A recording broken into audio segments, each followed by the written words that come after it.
स्वामी भास्करानंद तीर्थ जी महाराज की जय। प्रिय धर्म प्रेमी अनुरागी बंधुओं, कल आषाढ़ मास के कृष्ण पक्ष की 10वीं तिथि है और सोमवार का दिन पड़ रहा है। भगवान शिव की सोमवार के दिन जो आराधना की जाती है वह कितनी श्रेयस्कर होती है।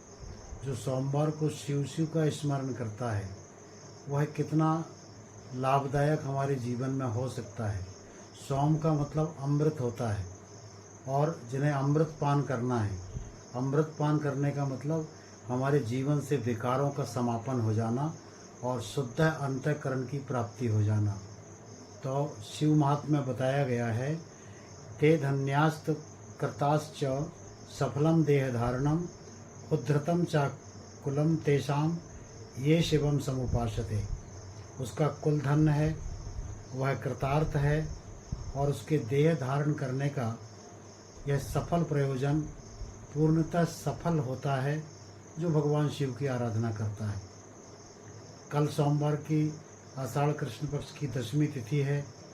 यदि सोमवार के दिन भगवान शिव का जलाभिषेक किया जाए नर्मदा जल से या विशुद्ध जल के साथ में, एकाग्रता के साथ में, और कहा गया कि शिवनाम मुखे यस्य सदा शिव सेवेति चा पापानि चा स्मरण एव खदिरा अंगारकम। तथा जो भगवान शिव की आराधना करता है तो कहते हैं खैर की लकड़ी यदि जल रही हो तो उस अंगार को कोई छू नहीं सकता, इतना तेज उस अंगार के अंदर होता है।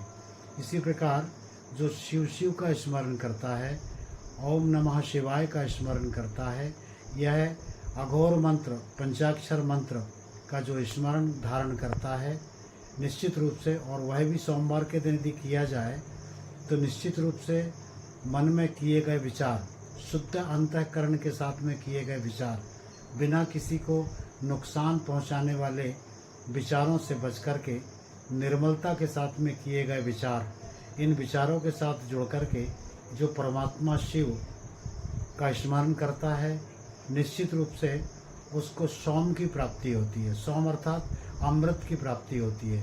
उसके हृदय के अंदर कई प्रकार के जो काम, क्रोध, लोभ, मोह, ईर्षा, द्वेष, मद, मत्सर, जितने भी विकार हमारे शरीर के अंदर व्यवहारिक दृष्टि से, सामाजिक दृष्टि से हमें मिल जाते हैं और हम उसमें रंग करके इसी स्वप्नवत जीने वाली जिंदगी को हम जब सच्चा मान बैठते हैं, तब वह निराकार ब्रह्म, तब वह शिवलिंग का अवतार हमारी रक्षा करता है। और जब उसके ऊपर से भी सोमवार पड़ जाए, सोमवार की 10वीं तिथि पड़ जाए, तो निश्चित रूप से शिव कल्याण के देवता कहलाते हैं। शिव संकल्पमस्तु, कल्याणकारी विचारों का देवता ही भगवान शिव को कहा गया है। ऐसे शिव का जो स्मरण करता है, पूजन करता है और भगवान को चंदन से उनका स्वागत करता है, उन्हें सजाता है। चंदनस्थ महत्पुण्यम पवित्रम पापनाशनम। चंदन लगाने से पवित्रता आती है, पाप का नाश होता है और आपदा हरते नित्यम लक्ष्मी वसतु सर्वदा। आपत्तियां समाप्त होती हैं और शुद्ध लक्ष्मी का वास होता है। और जहाँ शुद्ध लक्ष्मी आती है वहाँ पर सारे विकार समाप्त हो जाते हैं। वह लक्ष्मी कई कई पीढ़ियों के लिए कल्याणकारक हो जाती है।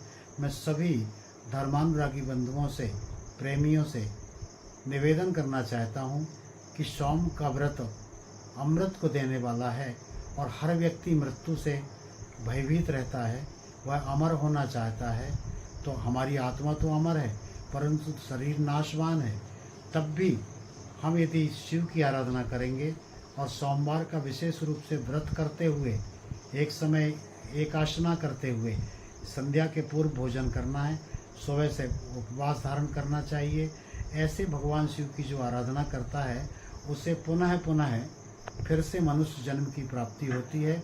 और मनुष्य जन्म की प्राप्ति का मतलब ही ये है कि मैं भगवान शिव की आराधना के लायक बन जाता हूँ, क्योंकि 83,99,999 योनियों में एक मनुष्य योनि ही ऐसी है जो भगवान की आराधना करने के लिए श्रेयस्कर मानी जाती है। इसलिए सभी से मेरा अनुरोध है, निश्चित रूप से आप सोम का व्रत धारण करें, भगवान शिव की सतत श्वास श्वास में भगवान शिव का स्मरण करें और अपने कल्याण की कामना करें। इन्हीं शब्दों के साथ जय गुरुदेव, जय भगवान।